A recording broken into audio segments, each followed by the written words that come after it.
तर यानंतर एक राजकीय बातमी आता सर्व 274 आमदारांचं मतदान पूर्ण झालेलं आहे। यावेळेस एक महत्त्वाची बातमी उमेदवार जे होते 11 विधान परिषदेच्या उमेदवारांसाठी 12 हे उमेदवार निवडणुकीच्या रिंगणात आहेत आणि आता सर्व 274 आमदारांचं मतदान पूर्ण झालेलं आहे। सर्व पक्षाच्या 274 आमदारांनी मतदान केलेलं आहे। हितेंद्र ठाकूरांच्या 3 आमदारांचंही मतदान पार पडलं।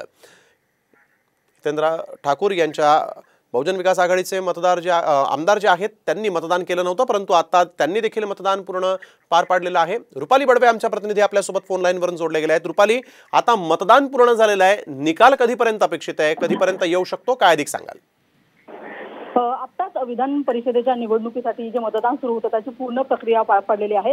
274 सगळ्याच आमदारांनी खरं तर आपल्या मतदानाचा हक्क बजावलेला आहे आणि त्याच्यानंतर आता पुढच्या काही वेळामध्ये जवळपास तासभरामध्ये या संपूर्ण मतमोजणीला सुरुवात होणार आहे। मतमोजणीची प्रक्रिया आता किती लांबते हे पाहणं अतिशय महत्त्वाचं आहे, कारण की प्रत्येक उमेदवाराला जे त्याला प्रेफरन्स देण्यात आलेला आहे त्याच्यामुळे पहिल्या प्राधान्याला म्हणजे कोणत्या उमेदवाराला पहिलं प्राधान्य मिळालेलं आहे, दुसऱ्या कोणत्या उमेदवाराला दुसरं प्राधान्य मिळालेलं आहे, तर अशानुसार ही सगळी मतमोजणी होणार आहे आणि याच मतमोजणीची जी संपूर्ण प्रक्रिया असते ती खरं तर किचकट असते। त्याच्यामुळे या मतमोजणीच्या प्रक्रियेला खरं तर विलंब लागू शकतो आणि त्याच्यामुळे आता निकाल नेमका कधी लागेल याची अचूक वेळ सांगता येणार नाही, मात्र संध्याकाळ होईल असं सुद्धा म्हटलं जात आहे। आपण पाहत आहोत की खरं तर सकाळच्या दुपारच्या सत्रापर्यंत अनेक आमदारांचं खरं तर मतदान पूर्ण झालं होतं। फक्त बहुजन विकास आघाडीचे 3 जे महत्त्वाचे जे आमदार आहेत त्यांचं मतदान बाकी होतं आणि मग मनसेचा एकमेव जो आमदार आहे राजू पाटील यांचं मतदान बाकी होतं। मात्र या चौघांनी सुद्धा आपल्या मतदानाचा हक्क बजावलेला आहे।